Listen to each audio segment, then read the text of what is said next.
Three very large persons sitting round a very large fire of beech logs. They were toasting mutton on long spits of wood and licking the gravy off their fingers.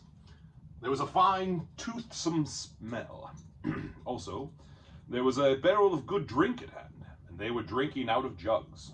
But they were trolls. Obviously, trolls. Even Bilbo, in spite of his sheltered life, could see that, from the great heavy faces of them and their size, and the shape of their legs, not to mention their language, which was not drawing-room fashion at all. At all.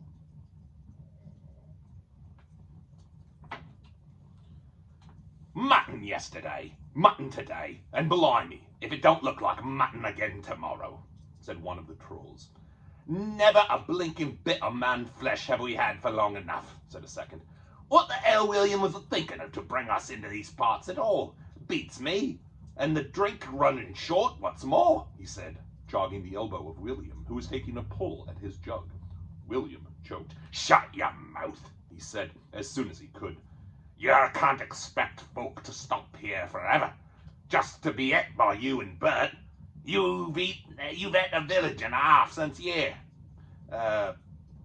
since we come down from the mountains. What more do you want? And Tom's been up our way when you'd have said, thank you, Bill, for a nice bit of fat valley mutton like this is. He took a big bite of a sheep's leg he was toasting and wiped his lips on his sleeve. Yes, I am afraid trolls do behave like that, even those with only one head each. After hearing all this, Bilbo ought to have done something at once. Either he should have gone back quietly and warned his friends that there were 3 fair-sized trolls at hand in a nasty mood, quite likely to try toasted dwarf or even pony for a change, or else he should have done a bit of good quick burglary. A really first-class and legendary burglar would at this point have picked the troll's pockets. It is nearly always worthwhile if you can manage it. Pinched the very mutton off the spits, purloined the beer, and walked off without their noticing him.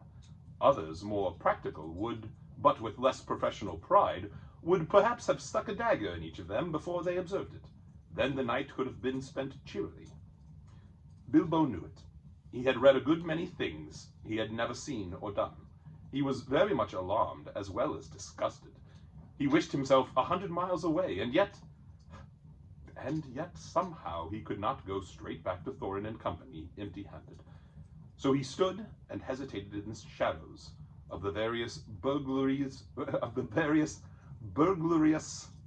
proceedings he had heard of. Picking the troll's pockets seemed the least difficult.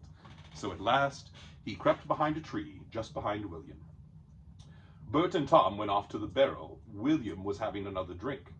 Then Bilbo plucked up courage, put his hand in William's enormous pocket. There was a purse in it as big as a bag to Bilbo. Ha! He thought, as he, warming to his new work, as he lifted it carefully out.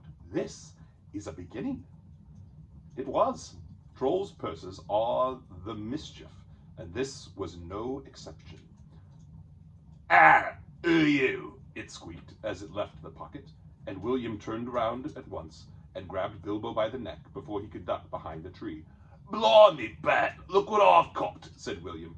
What is it? Said the others, coming up. Let me if I knows. What are you? Bilbo Baggins, a hobbit, said poor Bilbo, shaking all over and wondering how to make owl noises before they throttled him. A burra hobbit, said they, a bit startled. Trolls are slow in the uptake and mighty suspicious about anything new to them. What's a bear hobbit got to do with more pocket anyways? Said William. And can cook 'em, said Tom. You can try, said Bert, picking up a skewer.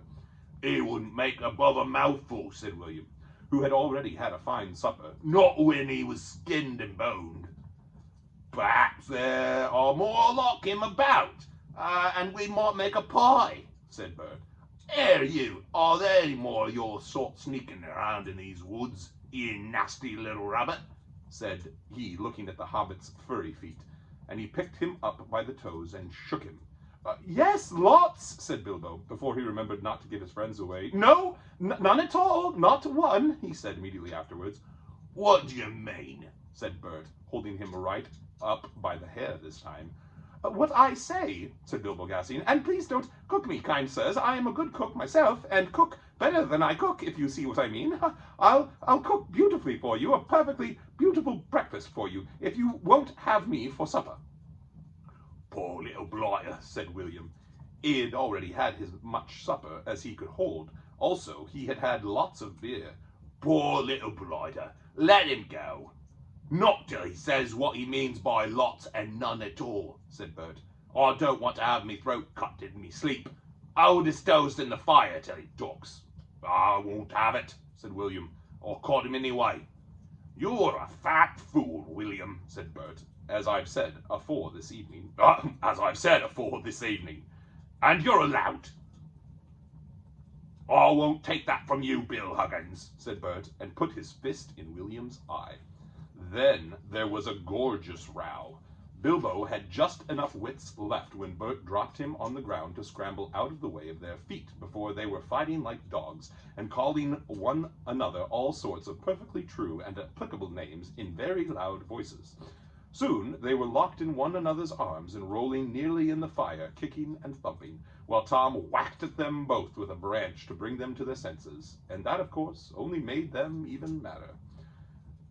That would have been the time for Bilbo to have left, but his poor little feet had been very squashed in Bert's big paw, and he had no breath in his body, and his head was going round, so there he lay for a while panting, just outside the circle of firelight. Right in the middle of the fight, up came Balin. The dwarves had heard noises from a distance, and after waiting for some time for Bilbo to come back or to hoot like an owl, they started off one by one to creep toward the light as quietly as they could. No sooner did Tom see Balin come into the light than he gave an awful howl. Trolls simply detest the very sight of dwarves, uncooked.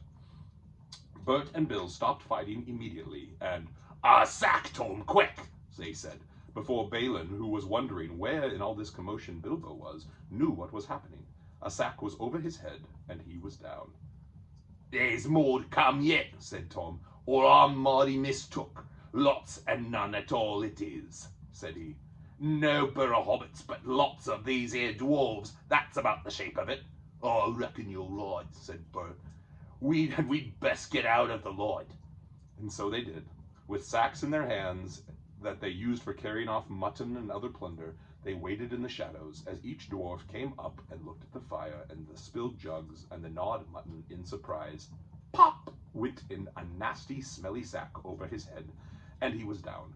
Soon Dwalin lay by Balin, and Fili and Killy together, and Dori and Nori and Ori all in a heap, and Owen and Glowin and Biffa and Boffa and Bomber piled uncomfortably near the fire. "That'll teach 'em," said Tom, for Biffa and Bomba had given a lot of trouble and fought like mad, as dwarves will when cornered. Thorin came last, and he was not caught unawares. He came expecting mischief, and didn't need to see his friend's legs sticking out of sacks to tell him that things were not all well. He stood outside in the shadows some way off, and said, "What's all this trouble? Who's been knocking my people about?" "It's trolls," said Bilbo from behind a tree. They had forgotten about him. "They're hiding in the bushes with sacks," said he. "Oh, are they?" said Thorin, and he jumped forward to the fire before they could leap on him. He caught up a big branch all in fire at one end, and Bert got that end in his eye before he could step inside. That put him out of the battle for a bit. Bilbo did his best. He caught hold of Tom's leg as well as he could. It was thick as a young tree trunk, but he went spinning up into the top of some bushes when Tom kicked the sparks up in Thorin's face. Tom got the branch in his teeth for that, and lost one of the front ones. It made him howl, I can tell you. But just at that moment, William came up behind and popped a sack right over Thorin's head and down to his toes, and so the fight was ended. A nice pickle they were all in now, all neatly tied up in sacks, with 3 angry trolls, and 2 with burns and bashes to remember, sitting by them, arguing whether they should roast them slowly, or mince them fine and boil them, or just sit on them one by one and squash them into jelly. and Bilbo up in a bush with his clothes and skin torn, not daring to move for fear they should hear.